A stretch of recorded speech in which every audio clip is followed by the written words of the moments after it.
सगळ्यांना शुभ दुपार. झाली का सगळ्यांची जेवणं? तर दुपारी 12 वाजता मॅगी करून खातोय आम्ही. कोण खातं का दुपारी? मग गणेश आलाय शाळेतून, मग त्याने मॅगी बनवली आहे. मग आमच्या दोघींनाही बोलला की तुम्ही दोघींनी खायचं. आम्ही काय असं खात नाही ह्या टायमिंगला. आम्ही एक थोड्या वेळाने 1-1:30 वाजता जेवणच करतो. तुम्हाला तर माहिती आहे रोजचं आमच्या जेवणाच्या वेळी असतात दुपारच्या. आणि ऊन केवढं झालंय बघा, भरपूर असं ऊन झालंय. आणि दारात मस्त ह्या झाडाची तर सावली पुढे पुढे यायला लागली आहे. तर चला गणेशने बनवलेली मॅगी बघूया. आत्या इकडे बसल्यात आणि आमच्या तिघाचाच गोंधळ चालू आहे. तर मला इप्पी मॅगी आवडते, ती लाल कलरची.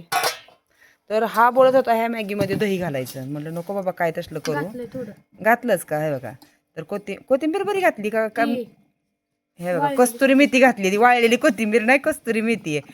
हा गणेश ना काय करण त्याचं सांगता येत नाही. आणि अजून मिरची आणि अजून काय एवढं घातलंय का? सगळं मसाला डब्यातले सगळे मसाले. मग बघा, गरमागरम दुपारच्या 12:30 वाजता बनवलेली आहे गणेशने शाळेत आल्यावर मॅगी. आवडली का तुम्हाला गणेशने बनवलेली मॅगी?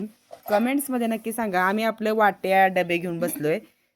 कंटाळा येतो आम्हाला आतली भांडी बाहेर आणायचं म्हणलं की. आणि आत्या पण बसल्या तिकडे. चला, भरपूर अशी कामं आहेत, पण हे पोरगा आलं शाळेत की काहीतरी आम्हाला करून देतं.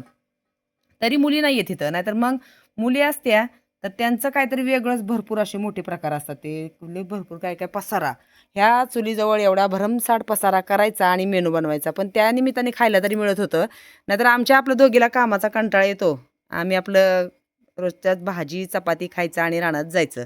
तर आता इकडे गणेशने सुरुवात केली. घे बाळा तुझं प्लेटमध्ये. आत्ताच तो शाळेतनं आलाय. शाळा लवकर सुटते. आता मॅगी खा आणि अभ्यासाला बस. मग आवडली का तुम्हाला गणेशने बनवलेली मॅगी? कमेंट्समध्ये मला नक्की सांगा. तर चला मग भेटूया पुढच्या व्हिडिओत. आम्ही आता मस्त अशी मॅगी खातो उन्हाची. लोक थंडीची पावसाची खातात, पण आम्ही काहीतरी वेगळं उन्हाची मॅगी खातोय.